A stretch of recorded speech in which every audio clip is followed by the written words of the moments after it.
জুলাই আগস্টের গণহত্যার আরও একটি মামলার বিচার শুরুর আদেশ দিয়েছেন আন্তর্জাতিক অপরাধ ট্রাইব্যুনাল।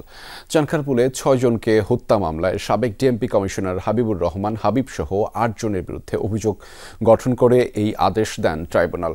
মামলার সাক্ষ্য গ্রহণ শুরু হবে ১১ আগস্ট। এদিকে গুমের অভিযোগ আন্তর্জাতিক অপরাধ ট্রাইব্যুনালে দায়ের করা মামলায় সাবেক সেনা কর্মকর্তা জিয়াউল আহসানের সহযোগী হিসেবে জড়িত থাকার অভিযোগে নারায়ণগঞ্জের ৭ খুনের মামলায় মৃত্যুদণ্ড প্রাপ্ত আসামি তারেক সাঈদ, মাসুদ রানা ও আরিফ হোসেনকে জিজ্ঞাসাবাদের অনুমতি দিয়েছে ট্রাইব্যুনাল। নতুন ব্লেন্ডে আরো রিচ অ্যারোমায় সেলন ফ্যামিলি ব্লেন্ড টে।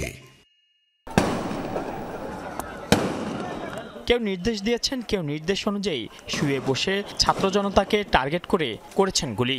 ৫ আগস্ট চানখারপুল এলাকায় এমন নিষ্ঠুরতায় প্রাণ যায় ১০ম শ্রেণী পড়ুয়া আনাস সহ ৬ জনের।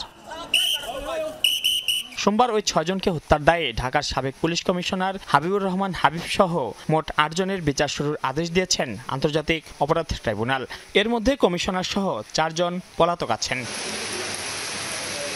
এরই মধ্যে গ্রেপ্তার কনস্টেবল সুজন সহ ৪ আসামিকে নেওয়া হয় ট্রাইব্যুনালে। অন্যরা হলেন ইন্সপেক্টর আরশাদ, কনস্টেবল ইমাদ হোসেন ইমন ও কনস্টেবল নাসিরুল ইসলাম।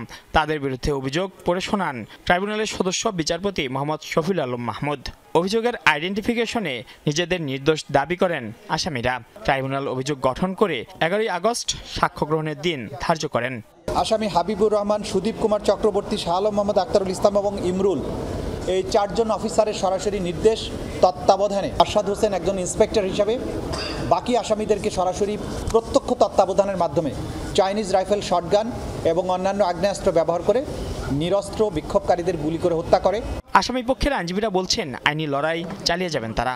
আমরা ট্রায়ালে এটা প্রমাণ করব আমার পক্ষের আসামিদের নির্দোষিতা, সেটার জন্য আমি প্রস্তুতি নিচ্ছি। যেহেতু নুরেনবার্গ ট্রায়াল বা টোকিও ট্রায়াল, অন্যান্য ট্রায়ালেও যেখানে আসামিদেরকে অব্যাহতি প্রদান করা হয়েছিল এবং খালাস দেওয়া হয়েছিল, আমরা আশা করি ভবিষ্যতে আমরা ট্রায়াল ফেজের মাধ্যমে এই আদালত থেকে আমরা খালাস পাবো।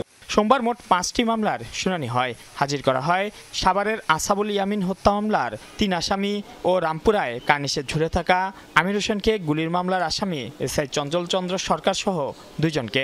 এ মামলায় ১৪ সেপ্টেম্বর তদন্ত প্রতিবেদন দাখিলের নির্দেশ ট্রাইব্যুনালের।